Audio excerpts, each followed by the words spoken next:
Flashes da F1 apresenta E se Ayrton Senna tivesse sobrevivido, spin-off 61, o GP de Luxemburgo com o Senna.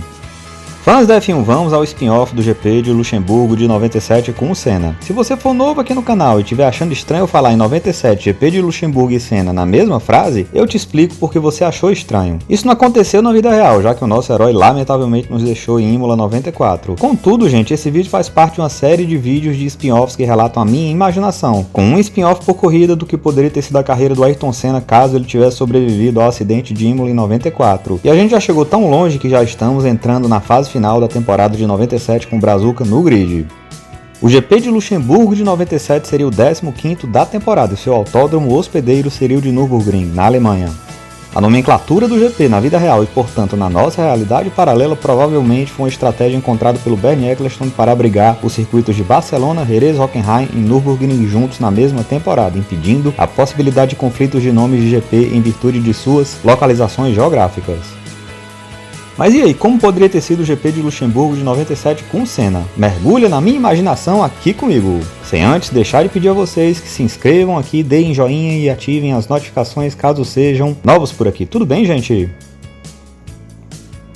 Na coletiva de imprensa, Ayrton falou sobre os desafios de confiabilidade que o novo motor da Ferrari estava proporcionando à equipe, apesar do ganho de potência no motor. Nürburgring é um circuito que me traz grandes memórias. Foi aqui que tivemos aquela corrida de carros de turismo entre os campeões em 84, e foi muito especial para mim ter vencido aquela corrida, mesmo ela não fazendo parte do campeonato. Depois tive aquela corrida em 95, que para mim é especial, como Portugal em 85 e Donington em 93. Além disso, também venci aqui no ano passado. Ainda estamos com algumas questões em relação ao nosso novo motor, e estamos trabalhando duro para torná-lo mais confiável. Eu entendo a expectativa dos nossos tifosi para o melhor para a nossa amada equipe, mas ainda precisamos encontrar uma forma de termos um motor potente o suficiente e confiável. Com relação à potência, nós alcançamos a maior parte dela, mas em contrapartida, perdemos em confiabilidade. Vamos ver o que podemos fazer aqui nesse fim de semana.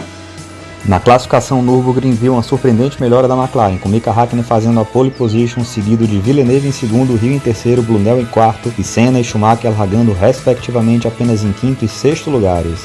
Será que finalmente teríamos a primeira vitória do Flying Finn? Na largada, Mika largou bem, se distanciando na liderança, enquanto Hill tomou o lugar de Villeneuve, Brundle passou as duas Williams e tanto Senna quanto Schumacher acabaram largando mal e perdendo a posição para o surpreendente Fisichella. Senna tentou retomar a posição de Fisichella ainda na primeira curva de Nürburgring, por fora, mas acabou tendo choque com o físico e Schumacher também saiu prejudicado na situação. O que ocorreu foi que Ayrton tentou ultrapassar físico por fora e como tinha Schumacher logo ao lado, ficou sem espaço para manobrar. Em nossa realidade paralela contribui um pouco para o acidente o fato de físico ter levemente errado o ponto de freada, e o erro do italiano fez com que Schumacher também precisasse ir para fora da pista. Fisichella abandonou a corrida enquanto Senna e Schumacher caíram cada um mais 3 posições, caindo para oitavo e nono respectivamente. Quem sobravam na corrida eram as McLaren de Häkkinen e Brundle, que abriram grande distância para as Williams de Hill e Villeneuve. Quanto a Ayrton, a sorte definitivamente não estava do lado dele naquele dia em Nürburgring. Quando estava na quinta posição, ele abandonou a corrida na volta 22, após o estouro de seu motor Ferrari. Schumacher herdou o quinto lugar naquela volta. Tanto Häkkinen quanto o terceiro colocado Villeneuve foram aos boxes na volta 28, enquanto Hill e Brundle foram na volta 30 e os tempos de pit stop das McLaren foram melhores do que os das duas Williams. Até então tudo caminhava para uma grande dobradinha na McLaren e para a primeira vitória de Mika Häkkinen. Mas com mais algumas voltas as coisas começaram a dar incrivelmente errado para o time de Ron Dennis. Brundle abandonou a corrida na volta 43 após uma quebra de motor. E menos de uma volta depois, Häkkinen abandonou a corrida pelo mesmíssimo problema de seu companheiro de equipe. Os abandonos das McLaren deram a Damon Hill a liderança da corrida e ele não a perderia mais até o final da corrida. Villeneuve e Schumacher também foram beneficiados pelo abandono das duas McLaren e completaram o pódio em Nürburgring. Felicíssimo e ao mesmo tempo incrédulo, Hill disse que aquela sorte que ele havia dado em Nürburgring compensou a má sorte que ele teve na corrida inicial da temporada, em Albert Park.